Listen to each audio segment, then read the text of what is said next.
Hola, hola, ¿cómo están? Bienvenidos a TV Mundo Perú, a su programa Hora 5. Aquí en Lima estamos en este canal de los emprendedores TV Mundo Perú y a Hora 5. Y quiero agradecer pues al que hace posible mi presencia, al partido político Cambio Social, partido fundado por líderes de Gamarra a nivel nacional, buscando la paz social, un partido que cambiará la vida de todos los peruanos, Cambio Social. Y agradecer pues a Carlos Guevara Estela y también a Pisco Campo de Encanto, Gran Pisco Campo de Encanto de Ica de Carlos Romero, y también a La Lucha. Sí, La Lucha Sanguchería, gracias a mi gran amigo César Tahuada por el auspicio. Y hoy día me visita el titán de la política, ese gran abogado litigante a todo terreno, el amigo Percy Vilches Salvatierra. Bienvenido pues a Hora 5, Percy. Gracias, es un placer estar nuevamente en tu programa. Pero si te veo hoy día de forma veraniega, con sombrero.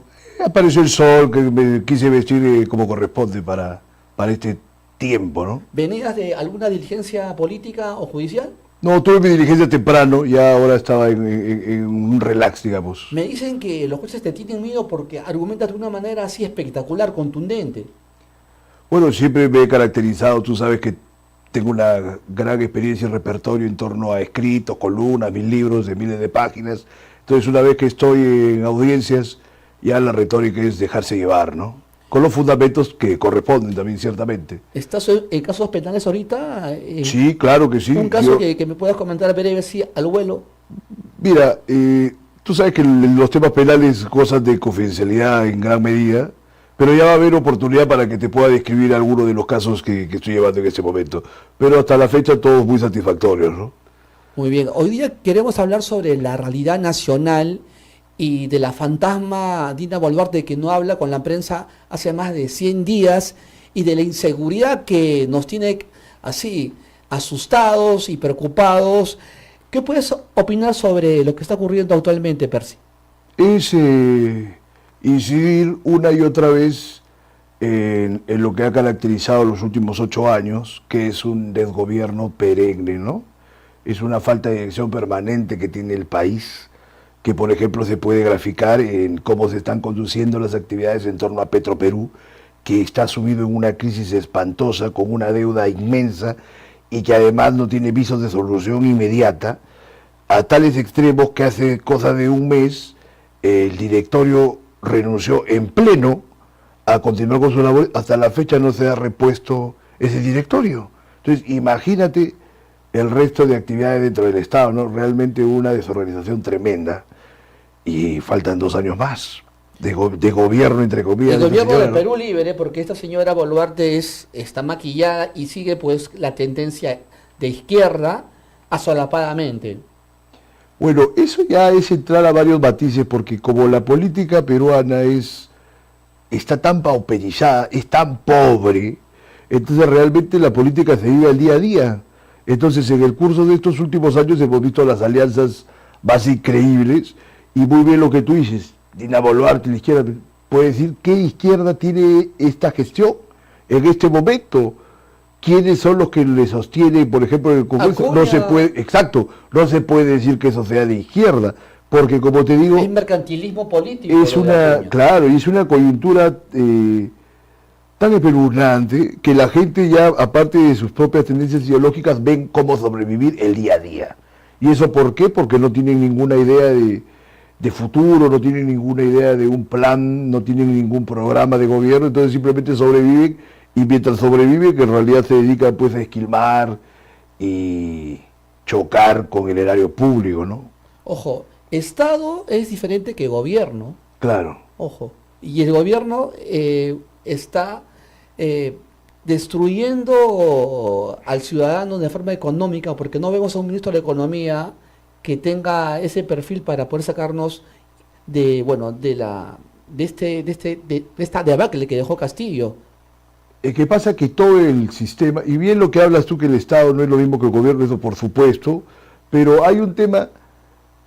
¿Qué pasa? Como nuestra forma de gobierno se ha centrado siempre sobre la figura del presidente, pese a que al Parlamento se le dieron prerrogativas que corresponden más bien a modelos parlamentaristas, por eso que se ven todos estos enredos de este último ochenio en torno a las cuestiones de confianza, las vacancias presidenciales, etcétera, es en gran medida presidencialista. Entonces, como es presidencialista, si tienes una mala cabeza en la presidencia de la República, prácticamente va a hacer agua todo el sistema. Pese a que hay lo que se llama estas islas de eficiencia, ¿no? Una de ellas que era el MEF, ahora se mantiene el BCR, y otras. Si la presidencia está mal, todo acaba estando mal. Es muy difícil que se pueda sostener bien el país y que se pueda sostener bien el Estado, además del gobierno, porque si hay un gobierno que está mal representado, que está mal encabezado por un presidente que es superfluo, que es intrascendente o que no tiene ninguna idea, como es el caso presente, como fue el caso de Castillo, no se puede llegar a ningún buen puerto, ¿no? Y hay un montón de temas y de oportunidades que se pierden todos los días porque no hay una adecuada dirección gubernamental. Esta presidenta no sabe qué es concepto de nación, concepto de Estado y concepto de gobierno, y tampoco creo que los ministros lo saben. Estamos huérfanos en estos momentos, huérfanos, y la ignorancia cunde por todo el país.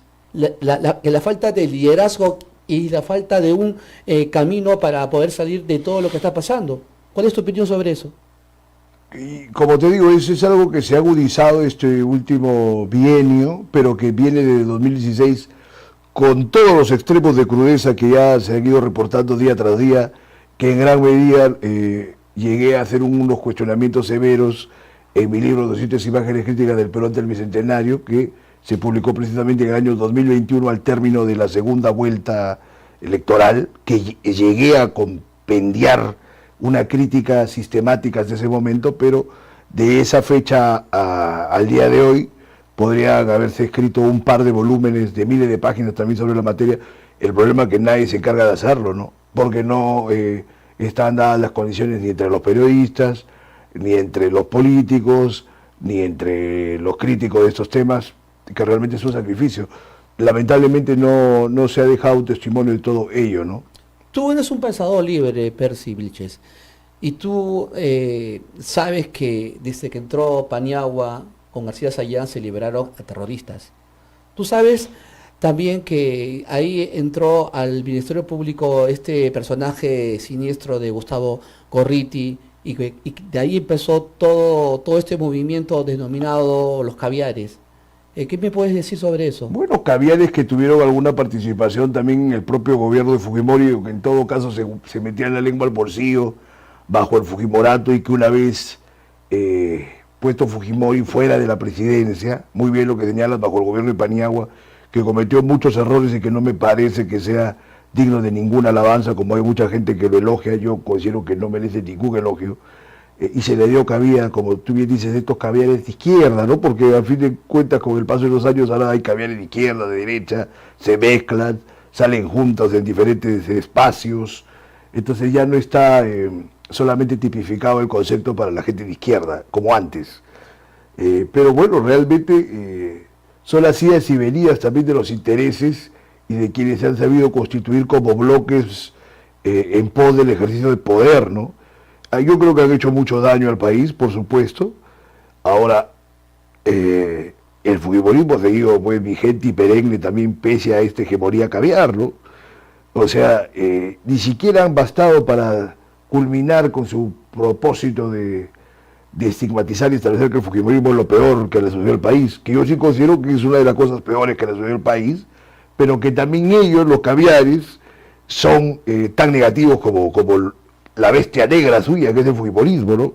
Yo eso lo he sostenido hace más de 10 años en diferentes escritos y columnas, que son dos extremos igualmente negativos, ¿no? Siempre la desgracia del país nuestro es que toda polarización ha devenido en dos extremos que siempre son indeseables.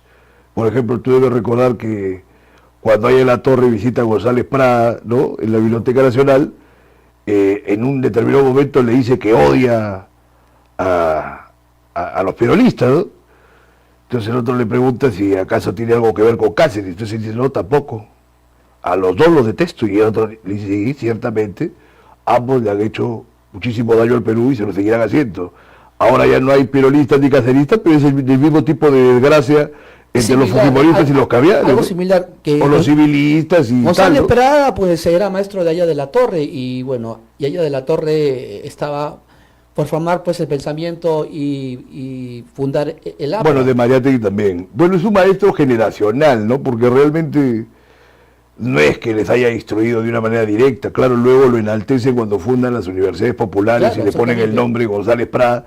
Pero tú debes recordar que ahí tenía tanta participación la gente que estaba con Aya como la gente que estaba con Mariátegui, ¿no? Creo que incluso cuando Aya se va del país deja a Mariátegui como titular, mira tú, de la rectoría en esas universidades populares. Pero son historias que pasa que como hay elementos que a veces le conviene a determinados grupos, siempre silencian los matices de su el otro bando, ¿no? Los silencian de sus antagonistas. para poder ellos ensalzarse con sus pensamientos. Y manipular Exacto, la lo que pasa realidad, hoy ¿no? en día. Te quería comentar eso porque, Percy, el caso de Maelo, de la Resistencia, que le ganó el juicio a esta ONG Caviar, bueno, que lidera este tipo, Gustavo Gorriti, porque lo denunciaron pues a Maelo por difamación, porque dicen que Maelo que compruebe que IDL defiende terroristas. Claro. Y fue enjuiciado y hace una semana, como hoy miércoles, ganó Maelo que el juicio y el Poder Judicial le dio la razón y dijo que IDL defiende a terroristas. ¿Así? Pero, ¿En qué instancia? bueno, casi ya la final ya para que... Pero es primero o segunda instancia. Segunda instancia. Ah, mira tú. sí, porque Bueno. iba a ser ya, que lo iban a meter ya que a la reja, que al señor Maelo. Solo por decir una verdad. Mira, la verdad que en general entre los medios de izquierda, bueno, hay como una cierta forma de alcahuetería respecto de los movimientos revolucionarios terroristas de izquierda, sobre todo de los años 80, ¿no? Pero Eso- ¿qué pasa? Que es un concepto manío también, Bueno, pues se habla del ¿cuál es tu terrorismo. concepto de lo que pasó del 80 hasta el 95? Bueno, hubo una guerra. ¿No, guerra o no, terrorismo? no, hubo una guerra contra. De acuerdo legal, o sea. No, es mi posición, ¿no? Ok, A ver, ok. yo digo que hubo una guerra, pero no una guerra interna, sino que hubo una guerra contra movimientos terroristas revolucionarios de izquierda. Porque, digamos, considero que es una terminología más precisa, porque hay movimientos revolucionarios que no tienen por qué ser considerados terroristas. Incluso, ¿no? El partido de Mariátegui fue revolucionario, no iba a decir Mariátegui era un terrorista. O sea, el APRA mismo fue revolucionario, nadie va a decir el APRA es un partido terrorista. Pero cuando uno mata Fueron personas, terroristas, es otro concepto. fueron considerados como terroristas en diferentes momentos. ¿Ah? Por ejemplo, siempre me gusta recordar, porque como yo soy un libre pensador, no tengo nada que perder, entonces yo digo, el año 65, cuando salen las guerrillas y el ELN y el MIR que venía del APRA rebelde con Lucho Lapuente y todo lo demás, ¿no? Con Sigifredo Ormego, bueno, toda la gente del MIR, se decía, en el Congreso se polemizaba que eran terroristas estos tipos. ¿Cuál es la gran paradoja? Tú creerás que el propio APRA estaba indicando que estos hombres que habían pertenecido al partido eran terroristas. 20 años antes, en 1945, y la última intentona revolucionaria de la PRISMA es el año 48, estaban siendo considerados como terroristas los propios apristas, entre ellos nada más y nada menos que Armando Villanueva del Campo, que encabezaba la fuerza aprista en el Parlamento del 65, que se iba contra De la Puente bajo esta consideración. Imagínate, o sea, y luego, todo el mundo sabe, está documentado, Villanueva del Campo hasta el último de sus días le tiraba la onda a Polay. Entonces, ¿de dónde estamos? ¿Cuál sería el criterio para mover todos estos conceptos? Son conceptos variables. Eran otras épocas y era otra forma de ver el mundo, pero hoy en día el mundo se globalizó y el mundo ya se ejerce de acuerdo a los poderes económicos y los poderes fácticos que también se están dando, y lo que IDL, bueno, pero por eso digo, habría que ver a dónde, ¿no? ¿Qué cosa es lo que son considerados los terroristas? Porque acá hay otro problema, porque como existe el delito de apología al terrorismo, o sea, nadie se pone a hablar realmente de qué exactamente considera que es terrorismo. O sea, los propios revolucionarios de izquierda van a tener muchos matices para cuestionar el terror. Lenin, por ejemplo, condenaba el terror si no era en una etapa de conflicto directo, prácticamente de combate. Pero, no recuerdo el año de este escrito, pero pueden buscarlo en Google, ¿no? El propio Lenin entonces decía, pero no tenían por qué renunciar al terror. O sea, era como un elemento constituyente de la revolución. Proceso, claro. Y todos lo tenían en claro, ¿no? O sea, el mismo Valle de la Torre creo que también lo tenía en claro, por eso que nunca se animó a llevar a cabo la revolución. Habla de pan con libertad. No, eso es aparte, No, pero está también el bien. presupuesto revolucionario. Toda revolución, por ejemplo, lo habla en la Vox Zizek, ¿no? Dice, quieren hablar de revolución, pero se olvidan que toda revolución tiene su periodo sangriento. O sea, incluso una revolución liberal, como la de 1789, ¿acaso no se sabe que tuvo su régimen del terror, bajo que el mismo Robespierre acabó ultimado por la propia guillotina que había impuesto como castigo para todos los opositores a su gobierno? Entonces, cada revolución tiene estos elementos que son complicados de establecerse. Ahora, respecto de lo de los años 80, yo insisto, ¿no? Hubo un conflicto, una guerra, una oposición, que en todo caso el Estado intervino con las facultades que correspondían en contra de movimientos revolucionarios terroristas. Una guerra, claro. Pero era movimientos, pero es que tienen que entenderse, porque los que son energúmenos o que son cerrados dicen, no, todos estos son terroristas, no tienen nada que ver. Y yo creo que hay mucho matiz, porque por ejemplo a los revolucionarios de los años 60 no se les va a considerar terroristas. Ahora, a la gente que obró en los años 40, en los años 20, ¿hasta qué punto se puede decir? Porque para estos salvajes de la resistencia, por ejemplo, si tú les hablas de estos periodos revolucionarios, son capaces de decir que han sido terroristas todos los involucrados, antes de los años 80, y eso no tiene nada que ver con la realidad, porque tendrías que aceptar que Mariátegui era terrorista, o que la Torre era terrorista, y cuántos otros hombres, y pensadores, y mujeres, y Magda Portal, era terrorista. O sea, son cosas que ya no corresponden a la realidad, ¿no? Es un debate que nadie asume en este país, sí, lo que pero existe el debate te lo estoy ahorita. ahorita planteando. Terroristas, tú hablas de Armando Villanueva, tú hablas de Aya de la Torre, de Mariátegui.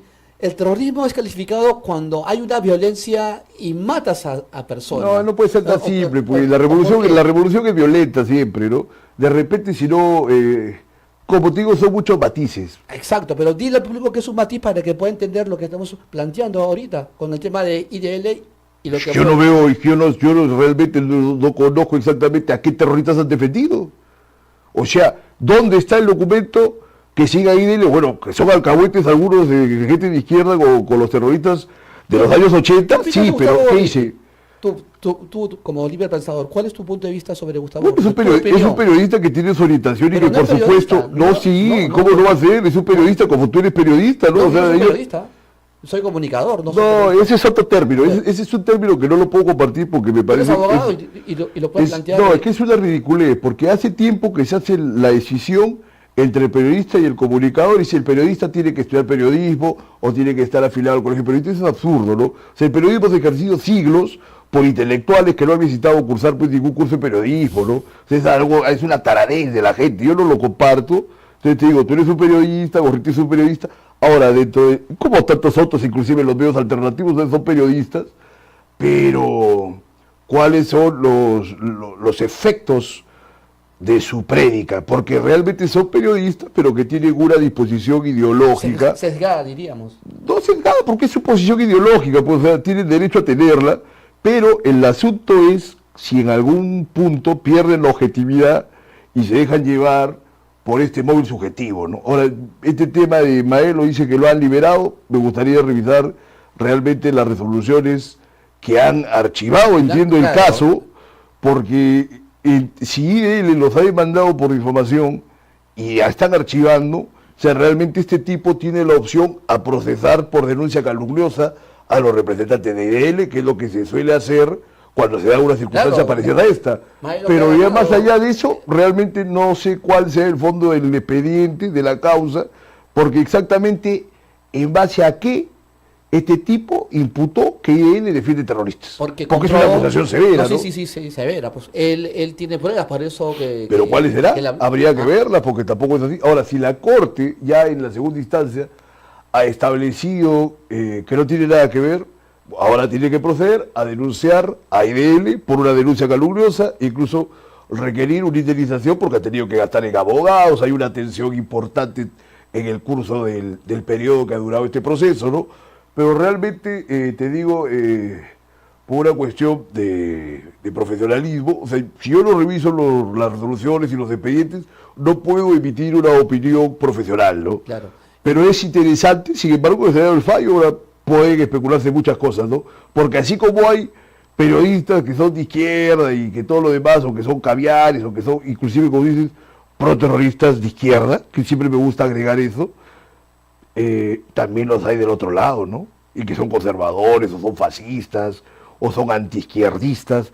Entonces habría que revisar exactamente los contenidos. Ahora, no obstante, si ha habido alguna irregularidad, por supuesto tiene todavía la opción de mandar a la Corte Suprema vía una casación, ¿no? Que aunque ve elementos formales, ya no tiene por qué preocuparse de asuntos de fondo, podría ser también la opción que tiene IDL en este momento. No creo que así gratuitamente vayan a dejar el caso y tal, ¿no? Exacto. Ahora pasamos a otro tema sobre la pugna de la policía y los fiscales que tú has hablado y también has escrito. Sí, claro. Quiero que nos des tu opinión. ¿Qué sucede? Con estas últimas variaciones legislativas, ahora se les ha ocurrido, ¿no? En medio del desastre que tienen en la cabeza y en sus propias voliciones, sus voluntades, me refiero a los congresistas, el hecho de pasar facultades a la policía para que asuma la investigación, que eso ya había sido desterrado totalmente porque tuvo efectos totalmente nocivos, nefastos, cuando estuvo eso vigente, antes de la entrada en vigencia del Código Procesal Penal de 2004, bueno, y que de 2004 se dio, pero que ha ido entrando en vigencia en diferentes localidades del país progresivamente, que en Lima recientemente está ejecutándose, ¿no? Creo que ha sido el último sitio ya donde se ha puesto en ejercicio este código, y que nos da la opción a pasar del sistema anterior, que era un sistema inquisitivo, que era un sistema que no respetaba garantías en muchas formas, a un sistema acusatorio adversarial, garantista, y que es uno de los elementos más notables del desarrollo del derecho en el país en el curso de las últimas décadas, que realmente es perfectible y hay muchos errores y equívocos que se han ido dando en la ejecución. Por ejemplo, hay fiscales que no te respetan ninguna clase de plazos y todo lo demás, pero que son cosas que se puede todavía contrariar y confrontar a través de los usos del propio litigio penal. Pero en este caso están efectuando una modificación retrógrada y que afecta realmente la calidad de las investigaciones, sobre todo de las tipificaciones, y faculta a muchas arbitrariedades. ¿Un ejemplo sobre eso? Mira, por ejemplo, ¿qué pasa? Cuando se habla de las diligencias preliminares, es el fiscal el que se encarga de revisar exhaustivamente si los hechos expuestos en las diferentes denuncias tienen una gravedad adecuada y hay elementos probatorios, elementos de convicción, etcétera, para que se pueda establecer una investigación preparatoria, ¿no es cierto?, que va a tener una suficiencia para llevar a un buen puerto los presupuestos de defensa de la ciudadanía, porque el Ministerio Público es representante de la población, ¿no?, que se ven afectados por la comisión de delitos.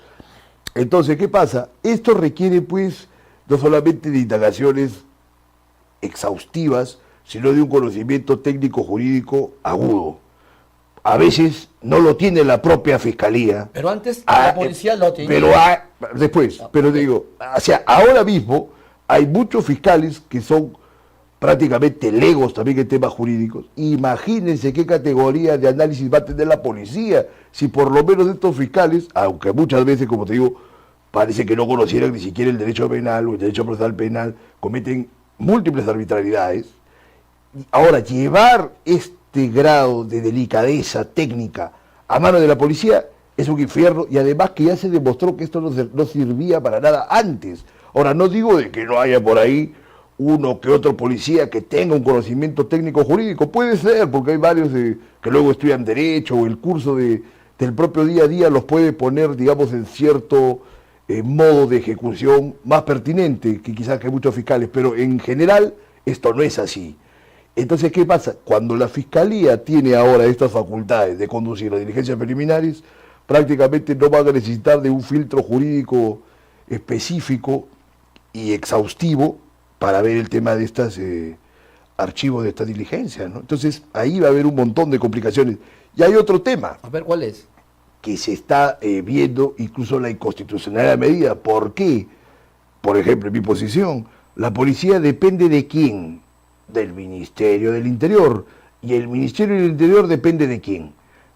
De la Presidencia de la República, porque pertenece al Poder Ejecutivo. Entonces estaríamos en una pugna entre el Poder Ejecutivo y el Ministerio Público. No se podría hablar de una ruptura del principio de separación de poderes, porque dirían, no, pero el Ministerio Público es una entidad autónoma. Sería más pertinente hablar, si hablamos del Poder Judicial con el Poder Ejecutivo. Pero se da una fricción importante y de todas maneras es una ruptura, porque se tiene que conservar una autonomía, y acá ya no habría mayores autonomías porque mira que se estaría supeditando al Poder Ejecutivo todo lo que corresponde a diligencias penales. Entonces se están alterando totalmente la disposición en la que se ha estructurado el Estado ya bastante tiempo, ¿no? Que realmente hay motivos muy maliciosos sobre ello y también quizás otros de gran ignorancia, ¿no? ¿Y qué opinas de una reforma del Poder Judicial y de la Fiscalía?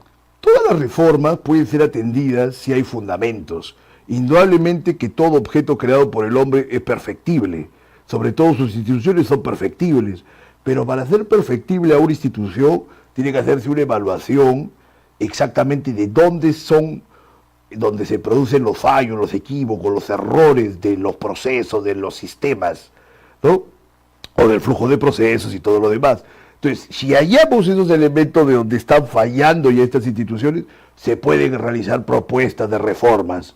Pero sin tener este conocimiento, ¿quién va a poder reformar nada? ¿Qué harías para hacer una buena reforma en el Poder Judicial y la Fiscalía? ¿Cuál sería tu propuesta? Lo más que nada, te digo, de mi perspectiva como litigante, es hallar y que corresponda a los abogados que son defensores, espacio para sostener argumentativamente un cumplimiento total de las garantías establecidas en la Constitución. Y uno de los grandes problemas que hay es la falta de respeto que se da respecto de los plazos. Tú me hablabas, por ejemplo, de un caso. Por ejemplo, yo tuve un caso, voy a comentar a grosso modo, claro, pero que era de un cliente que había sido el gerente de administración del gobierno regional de Arequipa en tiempo de Yamila Osorio. Entonces, en determinado momento, a este caballero pues tenía multitud de casos que le habían hecho, pero específicamente había un caso que era de lavado de activos y que estaba años. Y cuando yo asumí la defensa dije, pero oye, pero acá se han violentado todos los plazos. Entonces vamos a ver de ejercer un control de los plazos. Nos negaron en primera, lo denegaron, lo rechazaron, pero luego insistimos y a fin de cuentas demostramos de que ya se habían vencido los plazos incluso para incorporar cualquier tipo de material probatorio que ya no correspondía. ¿Qué pasó? Al final se archivó el proceso, ¿no? Como que se tenía que archivar. ¿Por qué pasa? Si no se cumplen con las garantías constitucionales, el respeto a un plazo razonable y todo el resto de garantías, uno tiene precisamente que pelear para que se cumplan, pero a veces la gente lo deja pasar, ¿no? Lo peor es que muchas veces los juzgados dejan que las fiscalías incidan en estos errores y no los sancionan de inmediato, ¿no? Pero si la defensa es aguda, tarde o temprano van a lograr que se den el cumplimiento de las garantías y los archivos. Claro. Entonces no hay tanto que reformar, sino prestar atención a la defensa. Pero ahora, ¿qué pasa? Como hay tanto abogado, lamentablemente, o sea, hay gente que a veces contrata a personas que no están bien preparadas y les va mal pues en sus procesos, pero más que nada por responsabilidad de los propios abogados, no tanto por un fallo del sistema. Insisto, este problema de los plazos es grave, pero en ninguna parte la ley penal, en la ley procesal, te dice que eso hay que alcahuetear o que están facultados a transgredirlo. Al contrario, la norma es clara. Entonces no es un problema de la norma, no es un problema de la estructura del sistema, sino que es un problema del día a día, de la ejecución, de los propios litigios. Hay que tener cuidado nada más. Por ejemplo, ¿no? O sea, desde una perspectiva muy práctica. En todo caso, siempre habría que establecer pues los adecuados cumplimientos de las garantías, pero de una u otra forma la ley lo faculta. Es como decirte, se habla de reformas legales por todos lados, pero por ejemplo, en nuestro país, el Estado y el sistema de administración de justicia es bipartito. Hay un tribunal constitucional, ¿no? Y hay también la posibilidad de que cualquier juzgado ejerza lo que se llama el control constitucional difuso. O sea, está el control constitucional que está concentrado en la entidad que es el Tribunal Constitucional, pero cualquier juzgado puede ejercer control constitucional difuso. Ahora que vean los investigadores cuántos juzgados o cuál es la data exacta del uso del control constitucional difuso por cuenta de los juzgados que hay en el país. Mínimo, muy poco. Eso no significa de que no existe el control constitucional difuso o que esté mal la Constitución y el sistema, porque eso está regulado, pero no lo ponen en práctica. ¿Por qué no se aplica? La pregunta. Hay miles de razones, ¿Pero ¿no? cuáles son las razones? Puede ser la ignorancia, puede ser no ganarse problemas, en fin, ¿no? Porque, ¿qué pasa? Quien hace una defensa constitucional desde un juzgado, pues primero tiene que ser pues un gran experto en derecho. Ese es otro tema. Tenemos muchos operadores jurisdiccionales y también abogados, por supuesto, que no tienen todas las competencias del caso para ejercer el derecho. ¿Y por qué lo ejerce? Porque pues son unos sinvergüenzas, ¿no? Sacan su título y punto. Pero eso no es suficiente, ¿no? Por eso que cuando uno se topa con alguno de estos sujetos, realmente que es fácil acabar, ¿no? Por cualquier otro colega que tenga sensatez y criterio y que conozca el derecho, va a poder arrasar con toda esta gente. Y son innúmeros. ¿Y quiénes son los más perjudicados? Sus defendidos.